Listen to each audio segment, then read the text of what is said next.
اور تیسرے شخص کے بارے میں چوتھے شخص کے بارے میں امام الانبیاء صلی اللہ علیہ وسلم نے فرمایا کہ چوتھا شخص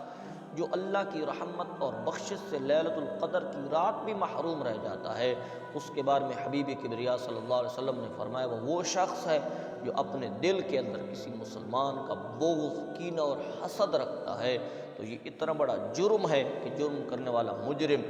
رحمت اور بخشش سے لیلۃ القدر کی رات بھی محروم رہ جاتا ہے۔ جہاں بڑے بڑے گناہگار بخشے جا رہے ہوتے ہیں، وہاں دل کے اندر بغض، کینہ، حسد رکھنے والا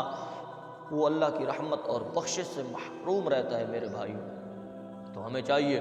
کہ اپنے دل کو بالکل صاف کر کے رکھیں۔ مومن کا دل تو بالکل شیشے کی طرح صاف ہونا چاہیے۔ امام غزالی رحمۃ اللہ علیہ احیاء العلوم کے اندر فرماتے ہیں کہ جو مومن ہوتا ہے وہ کینہ پرور نہیں ہوتا، اس کا دل بالکل صاف اور ستھرا ہوتا ہے۔ اور جنت کے اندر بھی اگر اللہ انسانوں کو داخل کرے گا تو فرمایا وَنَزَعْنَا مَا فِي صُدُورِهِمْ، ہم ان کے دل سے ہر قسم کا بغض، کینہ نکال کر بالکل صاف ستھرا کر کے ان کو دن قیامت کی جنت کے اندر داخل کریں گے۔ اور دل کو صاف رکھا جائے،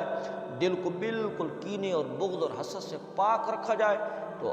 تو آپ صلی اللہ علیہ وسلم کی طرف سے اس آدمی کو جنت کی بشارت سناتے ہوئے صحابہ کرام نے دیکھا ہے۔ حضرت انس رضی اللہ تعالیٰ عنہ فرماتے ہیں، مسند نبوی کے اندر موجود ہے، تو آپ صلی اللہ علیہ وسلم نے فرمایا ایک شخص ابھی داخل ہوگا اور وہ جس نے دنیا کے اندر کسی جنتی کو دیکھنا ہو تو اس شخص کی جا کر زیارت کر لے۔ تو تھوڑی دیر کے بعد ایک شخص داخل ہوا ہے جس کی داڑھی سے وضو کے قطرے بالکل تازہ تازہ ٹپک رہے ہیں اور اس کے ایک ہاتھ میں جوتے ہیں،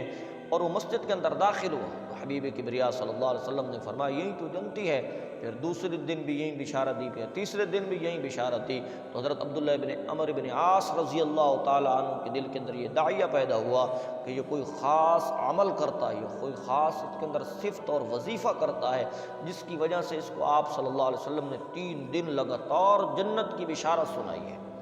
تو وہ اس کے پیچھے چلے اور فرمایا کوئی میری مجبوری ہے، میں نے آپ کے ساتھ قیام کرنا ہے۔ انہوں نے کہا ٹھیک ہے۔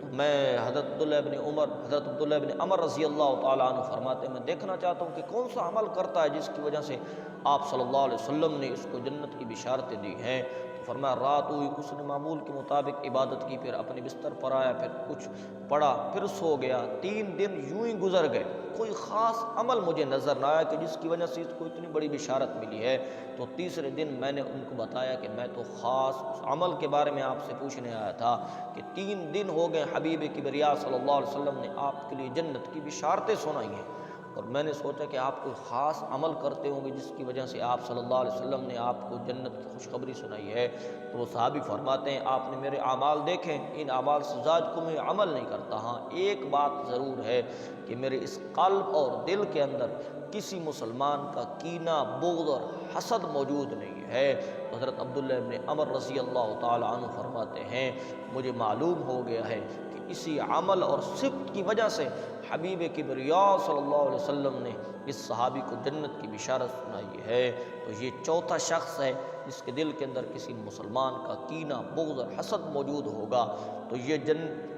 یہ شخص اللہ کی رحمت اور بخشش سے محروم رہے گا۔ تو اللہ ہمیں اپنے دل کو صاف رکھنے کی توفیق عطا فرمائے، اور اللہ ہمارے دل کو اپنی محبت، اپنے رسول اور تمام مومنین کی محبت سے بھر دے۔ وآخر دعوانا